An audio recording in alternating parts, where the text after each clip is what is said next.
வணக்கம் மக்களே. இன்னிலேருந்து நம்ம ஸ்டோரி மில்ஸ் சேனல்ல புதுசா சீரீஸ் பார்க்க போறீங்க.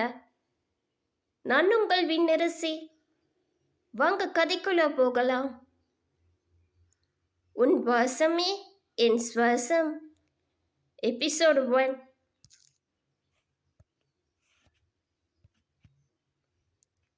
ஒரு சக்சஸ்ஃபுல்லான எம்டியோட வாழ்க்கையில அப்படி என்னதான் நடக்குது?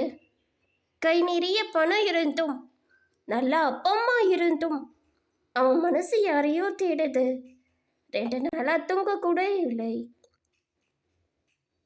டேய், நீ ஒழுங்கா தூங்குறியே இல்லையா? ஆளே ஒரு மாதிரி இருக்கியே.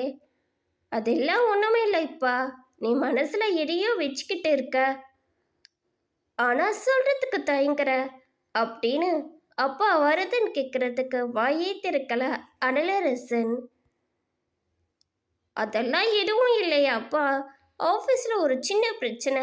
அதான் எப்படியோ அப்பா கிட்ட இருந்து எஸ்கேப் ஆகி ஆஃபீஸ் கிளம்பி போகணுமேனு மனசில் நினச்சிக்கிட்டு குளியலறைக்கு போனான் நம்ம அனலரசன். குளியலறையில் எதையோ நினச்சிக்கிட்டு ஷவர் கடையில் நின்னவனுக்கு ஏதேதோ பழைய நினைவுகள் வந்து போகுது. மறக்க நினைக்கிறது எல்லாம் ஞாபகத்துக்கு வருது. அது பசுமையான கிராமமும் கிடையாது, அதே சமயம் வறண்ட பாலைவனமும் கிடையாது. ஆனா பார்க்க அவ்வளோ அழகா இருக்கு. அந்த வரப்புல கையில பிள்ளைய தூக்கிக்கிட்டு நடந்து வந்தா குறிஞ்சி. கழுத்துல தாலி இல்ல, கையில பிள்ளையோட வரா பாரு. கொஞ்சம் கூட வெக்க இல்லாதவ அப்படின்னு நடுத்தர வயது பெண்கள் அவளை ஏனாலமா பேசிக்கிட்டு இருந்தாங்க. அதெல்லாம் காதல வாங்கியவளுக்கு கண்கள் கலங்க ஆரம்பிச்சிடுச்சு.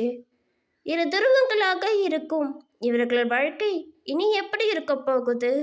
தொடர்ந்து கதை கேட்டு ஆதரவு கொடுங்கள். நன்றி.